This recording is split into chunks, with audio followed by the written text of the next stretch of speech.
Welcome back, folks, to the WP Tonic Show. This is episode 419. We've got a great guest. We've got JoeCasabona joining us. Joe, would you like to introduce yourself to the listeners and viewers? Yeah, thanks so much for having me on. So my name is JoeCasabona. I am a developer, educator, and podcaster. That is the order in which I started doing those things. The order in which I do them most often now is probably educator, podcaster, developer, though. That's great. And we're going to be talking about Joe's recently published some really interesting stuff about LearnDash. He also developed some of the videos in the support section of LearnDash. So he knows, and also he's big into education. So I thought we could cover some really interesting areas in this interview, and I've got my great co-host with me, Adrian. Adrian, would you like to introduce yourself to the listeners and viewers? Hi everyone, my name is Adrian. I'm the CEO and founder of Groundhog. We produce marketing automation and sales tools for businesses that use WordPress. And I'm the founder of WP Tonic. If you're looking for a partner to help you with your WordPress membership or learning management system, we're the people that can help you either hosting it, custom development, whatever your requirements are.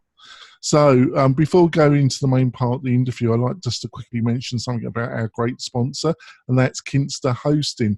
Kinsta Hosting only hosts WordPress websites. If you've got a membership website, WooCommerce, learning management system, and you need a quality hosting provider, Kinsta provides everything that you would want if you're for your clients or if you are a power user.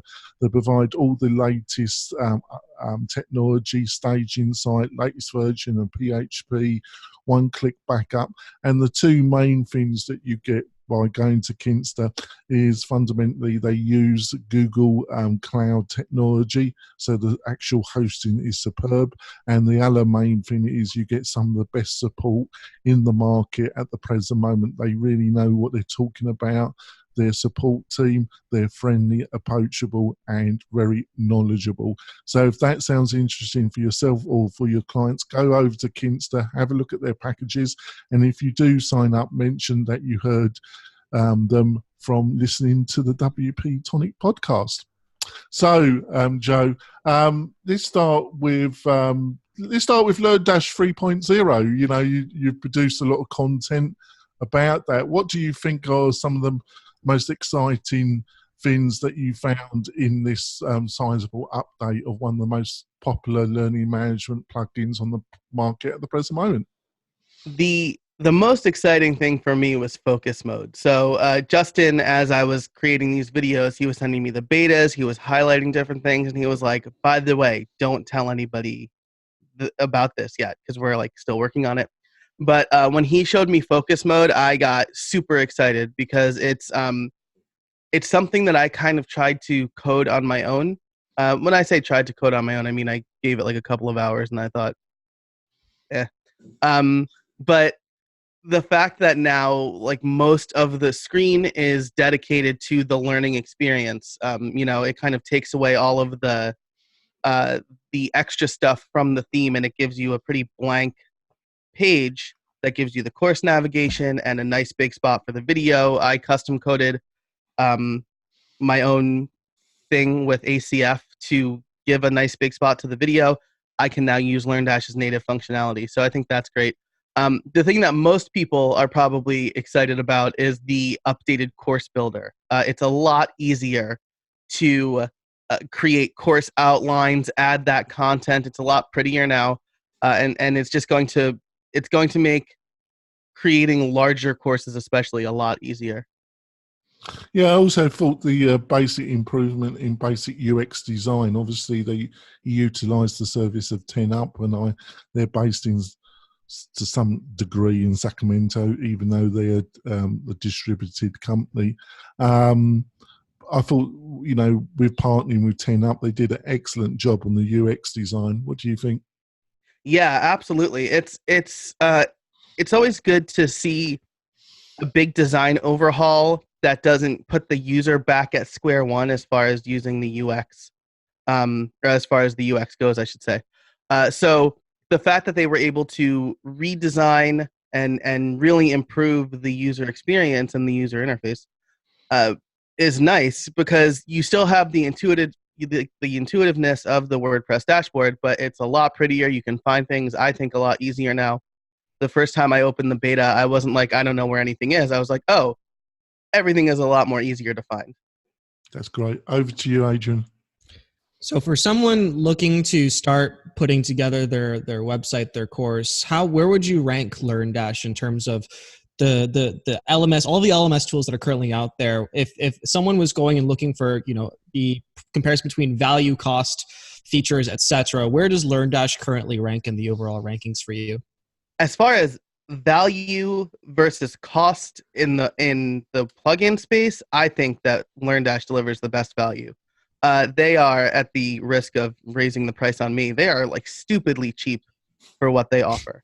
Now, kind of the difference between that and something like I think the other bigger competitor is Lifter.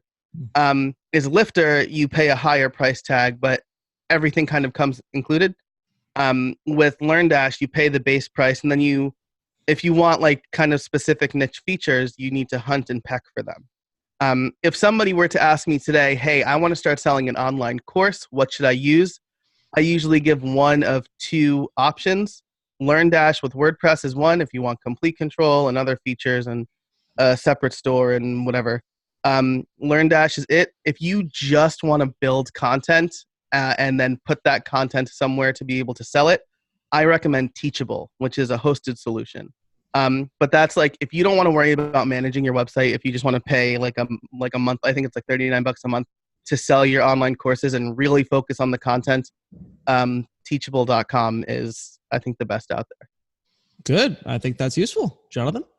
Well, it's a conversation I have regularly when I'm a guest on other people's podcasts. They ask me, what are the benefits of WordPress to things like Teachable or Kajabi, and I say there's two things. One is the difference between owning your own property and leasing apartment. At certain stages, leasing is a good idea, but fundamentally most people, if they can, would like to own their property. And the second thing is SEO, search engine optimization. I still believe that WordPress over hosted solutions has a sizable benefit when it comes to search engine optimization. Would you agree with that, Joe? Yeah, definitely. Because you're locked into a very specific format with some of these other hosted solutions. So I'm not an SEO expert, but I know that you can control a lot more of the content, and you have more tools available to you for improving SEO. And if there's something wrong with like the HTML, you can fix that on WordPress. You can't fix that on a hosted solution.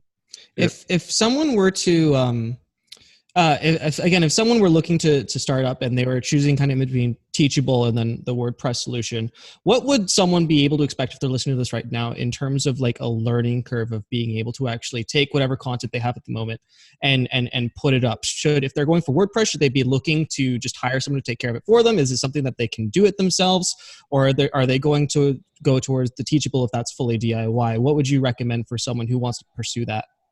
That's a fantastic question. And a lot of my kind of consulting clients are people who are trying to get set up on WordPress and some other thing, LearnDash or WooCommerce, and they're not fully familiar with the landscape, right? Or you don't think of certain things like I want to sell courses, but it's telling me I need SSL. Like, what's SSL? I don't know what that is.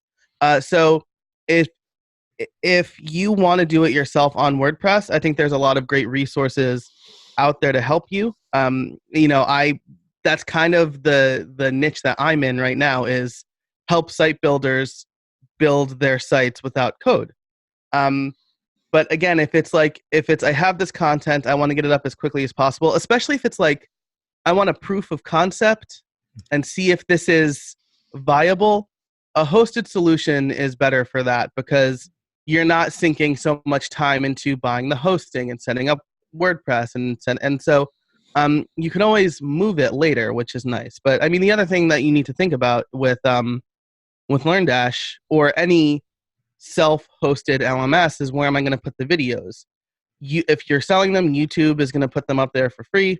Vimeo Pro is probably what I would recommend for like $2.99 a year. You can lock them down to a domain. But that's another aspect that you would need to think about if you're self-hosting versus going the hosted option. So maybe the hosted option is good to kind of find your sea legs, understand what's involved, and then you could always move to a self-hosted option. Based on your experience, what would someone expect as a starter to have invested into a WordPress solution versus a SaaS solution? This is a great question, and I gave a talk on this about a year ago. And if you're looking at really good hosting, I won't name names because you have a host that is as the sponsor. Please feel free. Yeah. Good. I host on Liquid Web. But there's. I'll forgive you. Thank you. But I mean, if you really good hosting is going to be your biggest cost if you're using LearnDash, and that could cost you $25 a month. It could cost you $100 a month. Whatever it costs you, that's going to be your biggest expense. LearnDash is like maybe $200 a year, $159 a year for a single site, something like that. And then Vimeo Pro is, I think, $199 or $299 a year, depending on what you get. So those three, I think, are going to be the biggest costs. You're probably looking at between $1,000 and $1,300 a year for a LearnDash site. But the trade-off is that you get to own all the content rather than... Yeah, and you get to add more features, right? Like I have a forum on my site that I wouldn't necessarily have if I went to Teachable, or I could sell physical products on my site if I want to, because I'm using WooCommerce. And the biggest thing that I just rolled out is memberships. Teachable does not do memberships or recurring payments particularly well. Teachable does sell this course for one price, one time, really well. So if you want a recurring course or a membership, already you've outgrown Teachable. Right. So you just get maybe the initial starting investment is a little bit more, but options for scaling long-term are just significantly improved. Yeah, absolutely. And if you're selling a course for $49, $99, $299, you're going to make that cost back pretty quickly. Jonathan? Oh, that's great. Well, I think we're going to go for our break, folks. When we come back, I'm going to ask Joe some questions about education in general and how it views online education. We'll be back in a few moments, folks. We're coming back. We've had a bit of a feast about LearnDash. Joe's a really fascinating character. He's got many hats and he's very proficient in all of them, which is unusual. And he's friendly as well. So, Joe. Make me blush over here. Yeah, there you go. High praise. I've had a good day so far. It's going to get worse, I feel. No, I've just got a lot of stuff to get through. So, Joe, like I said, you're a man of many hats. You're wearing a hat now, but you are a man of many hats. So you're a professor. You're deeply involved in education. How do you think established education, like universities, colleges, how do you think they are viewing online education? We've been talking about LearnDash a lot, but it's used a lot by universities as well. How are universities seeing online education in general? I think so. My view might be like a couple of years old at this point. When I was full-time at the University of Scranton, I sat on the staff council, right? It's like the student government version for staff. And we started talking about massive open online communities or something like that, like online courses, massive open online courses. And I asked... That is a mouthful, isn't it? Yes, yes. They said MOOC, and I'm from New York. I'm like a New York Italian, and that is a completely different word for me. Like, it's like a derogatory. I was like, did I hear that right? But in the staff council meeting, I asked. It was my first one. I was like, I'm going to keep my head down. And then this came up, and I'm like, well, here we go. I asked what they thought of online courses and how that changing landscape is going to affect the university moving forward. And I got some pushback, and I said, well, they're not as good as getting an in-person education, and we're not worried about it at all. And you see higher education institutions supplementing their on-campus classes with online courses, but I don't know how many higher ed institutions right now are fully embracing it. And that's, I think, at least in the United States, there is I think probably college is going to be the next big bubble to burst. I'm not an economist, but we've seen the housing bubble, we've seen the bank, the .com, and the continually inflating cost of higher education is starting to see some backlash. People are saying you don't really need to go to college. Go to a trade school if you want to learn a skill. You can learn certain things online and get certified and then just prove that you know what you're doing through your work. And so I think if higher ed institutions don't start embracing online courses and online learning seriously, they're going to have some problems that they need to face, right? Because with enrollment and things like that. Yeah, before I throw it over to Adrian, I've just got a quick supplemental question. Do you think this was partly due that it was seen as a way of cutting costs? And so it was a bit of a Cinderella thing. It was seen as a way of cutting costs, and they just didn't realise or didn't care.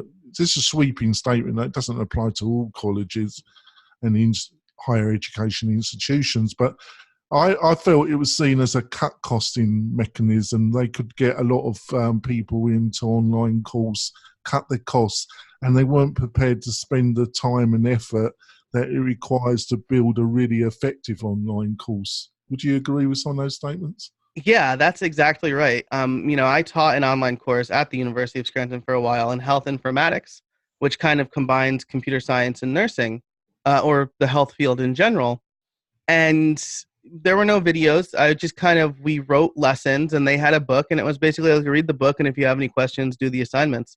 But those students needed a lot of, I don't want to say hand-holding. I don't think that's the right word, but they were health professionals who were learning Python code for the first time in 8 weeks without proper instruction. I was just like, here, read about this and then learn Python. They're like, I'm really lost. And I'm like, yeah.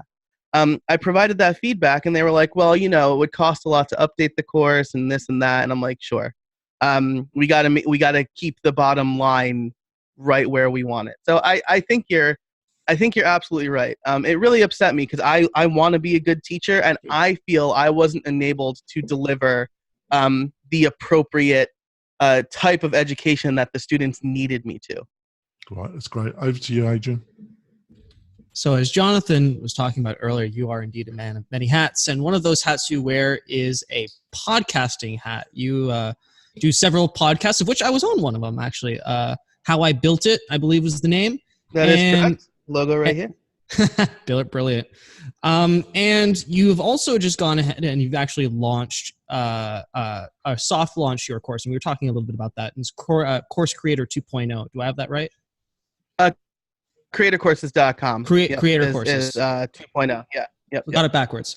I digress. But we were talking a little bit about this before the show started, and I was curious to know how you used podcasting as an authority and took your audience from that and transferred them into an actual course that you designed and are now selling. Do you have any strategies that you can share or a plan? I think you mentioned that how does one who goes on podcasts and they share their content but they don't do a whole ton of self-promotion, right? But how do they transfer that authority from listeners into customers?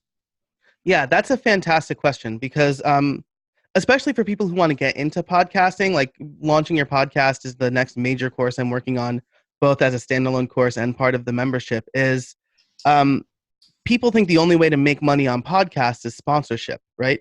But about a year ago, I came to the realization that the biggest audience that I have is through my podcast, and I am not doing anything with that audience. I'm just like, hey, thanks for listening. Have a great day.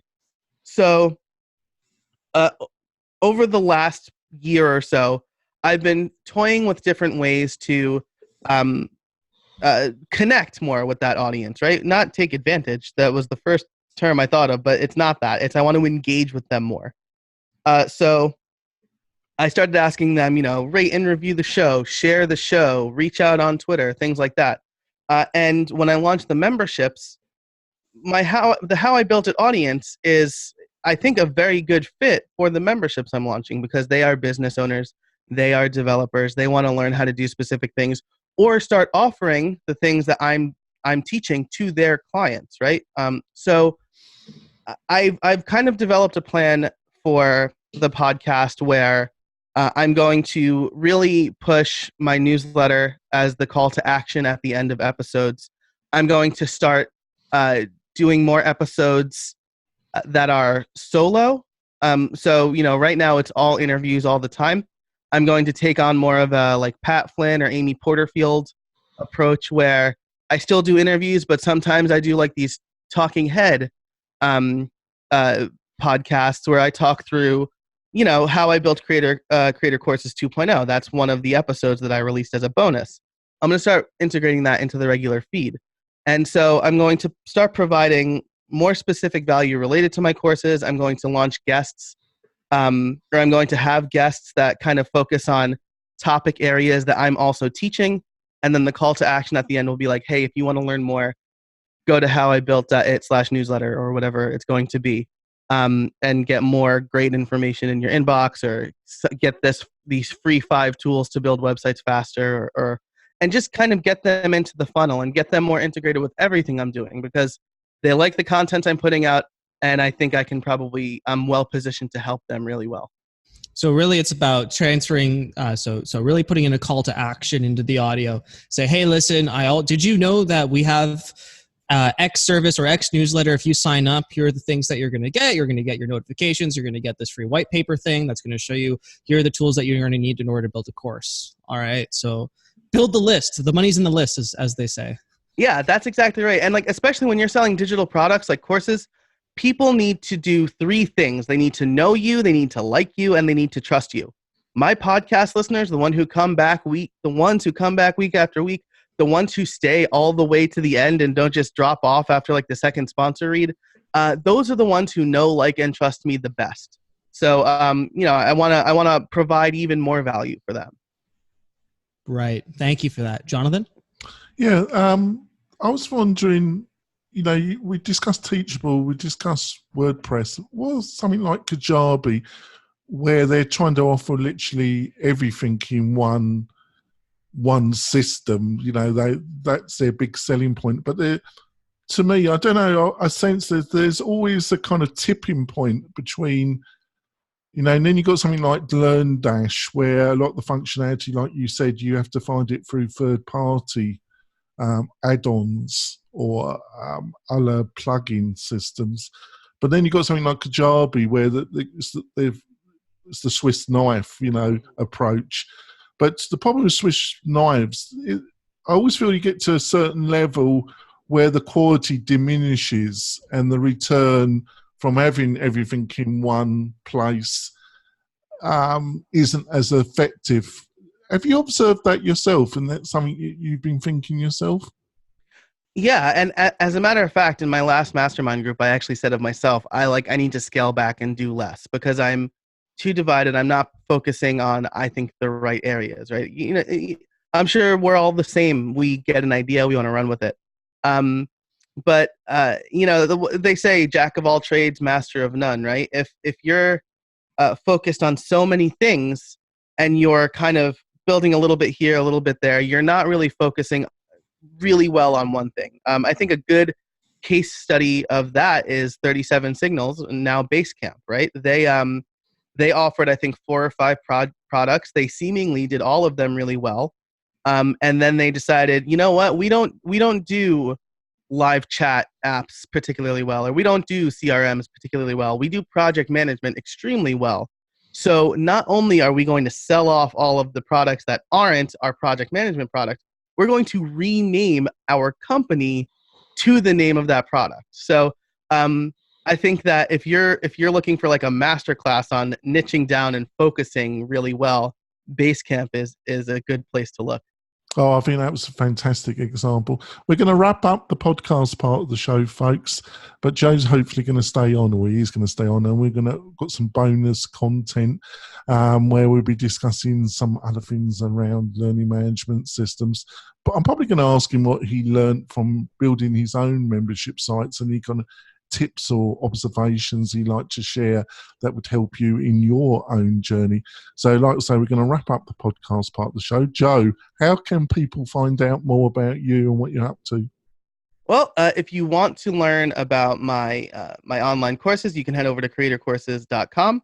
My podcast is at howibuilt.it, and I am on most social networks, most notably Twitter, at JoeCasabona.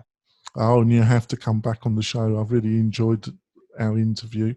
Adrian, how can people find out more about you and Groundhog?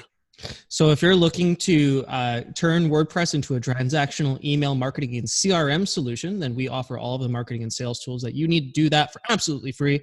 You can head on over to groundhog.io. That's Groundhog Spot with 2 G's at the end in order to download our free WordPress plugin and be able to build your list, because the money's in the list, build funnels, marketing automation, and be able to communicate with your subscribers. That's great. And if you really want to support the show, give us a review on iTunes. It really does help the show.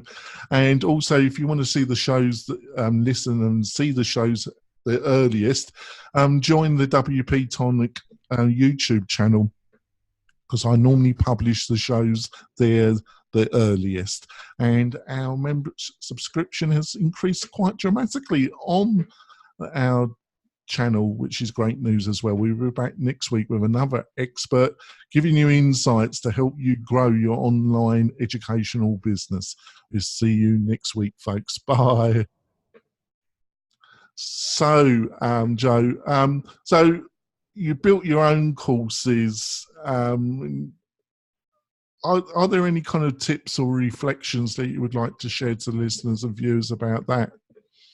Yeah, so if we're talking specifically about the courses, I think there's a couple of things that I try to keep in mind when I develop each of my courses. One is, what is the one thing that I want students to take away from this course? At the end of this course, what will they have? I like to push learning by doing, right? Because maybe you've sat in a math class and or some other subject you're not great at. I'm not great at math. And as the teacher was going through it, I'm like, yes, this makes perfect sense. And then when I went to do the homework, I was like, I have no idea what I'm doing. So I try to build all of my courses around actually doing it as I'm telling you what to do, so that you build that skill, because that's a 95% retention rate versus I think 10% if you just hear it once. I also outline my courses, right? So I think, what's the one thing my students need to take away from this course? And then I build an outline around that. And I think it was Troy Dean. He was on my podcast. He said in his courses, he says, how do I take students from 0 to win? And in each module of the course, how do I take students from 0 to win? And I've really adopted that, because I want my students to, I could just put out an hour-long video saying how to build a LearnDash site. But I'm going to lose attention. They're going to be skipping around for the specific thing they're looking for. Instead, what I do is I try to put out 5 videos of 5 minutes or less that focus on one thing. That way, if they already know how to install LearnDash, they could skip right to the creating a course outline in LearnDash or whatever. So there's the 0 to win, or the what's the one thing I want my students to take away. I outline the course based on that. And then I think, how am I going to engage with my students here? So LearnDash lets me turn on notifications. It's called LD Notifications is the plugin. And when students complete specific modules in the course, they'll get an automatic email. Hey, I noticed you just completed the part of the course where you do X. I think that's probably the hardest part of the course. Do you have any questions? I am on the other side of the screen. Feel free to ask. Or head over to the forum where you can ask me and the rest of the students how they're working through the course. So kind of emulating that classroom experience online is something that I've put a lot of thought into, and increasing engagement. I think that's great. Adrian? So you've mentioned forums a couple of times throughout this podcast, actually. How essential are forums in order to increase engagement for your platform, essentially? Do you find that they add value? Do you find people use them? What tools do you use in order to enable forums for your users? And how, most importantly, how should people be utilizing them in order to actually spark that engagement and get that feedback and response? Yeah, I think active forums are incredibly important. So what I'm doing now with my newer courses is I'm giving my students an action item at the end of each course saying, hey, here's your action item. Figure this out, post it in the forum, right? So that direct call to action, I'm hoping as more people start taking more of these newer courses, we'll see a lot of activity in the forums. Because like I've been in part of master classes on masterclass.com. Their forums are very busy. Pat Flynn's forums are very busy. So it's that increasing or the direct call to action to get people to engage, right? Because my former call to action was if you have any questions, go to the forums. That's not most people. If they have a question, they're just going to email me directly, because they're either embarrassed to ask that publicly or they're worried they're going to sound stupid. Which, by the way, if you have that question, other people also have that question. So now with these direct call to actions to say, like, post this in the forum, I'm hoping that will increase engagement. I use Discourse. I was using BBPress, but I wanted to put the forums off of the main site because I just felt it was there was too much. It was too bloated. And I'm also opening up parts of the forums, right? So I have the Discourse for WordPress plugin so that there's a single sign-on. They don't need to create a new login. I think that's really important. And now each forum is open to all members and all students. It used to be like only students in this course could access that forum. But if students already know Beaver Builder, for example, maybe they can help other people in the Beaver Builder course. So that's I think the second biggest switch I've made for my forums. Also, if you allow just like anybody in your forums, then those who are in your course act as champions for people who are in the forums that don't already have the course. So if someone can go to your forum and I guess ask, hey, listen, what does everybody who took this course think of it? And then people who have already gone through your course can be champions of that and say, hey, listen, I got a significant amount of value and you should absolutely go take the plunge. Yeah, that's absolutely right. And if I open up the forums, right, that shows up in SEO.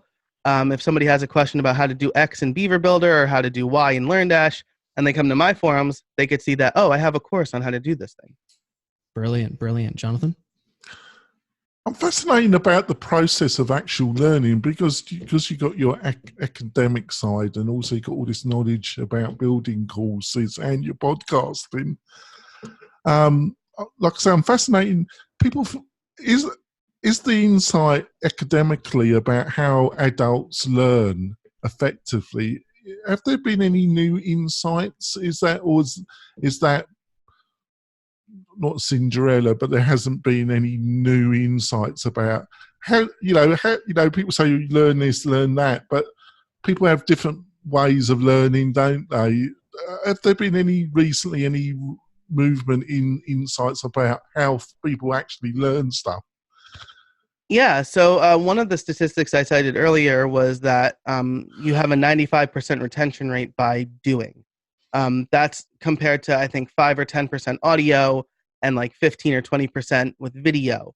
And I think that's starting to affect higher education and online courses because there's the idea of the flipped classroom now. If you don't know what the flipped classroom is, the traditional classroom, the one that all of us probably went through, is you sit in a classroom, the teacher talks at you for 50 minutes or an hour and 15 minutes, and then you fall asleep, and then they give you homework, and then you go and do your homework by yourself.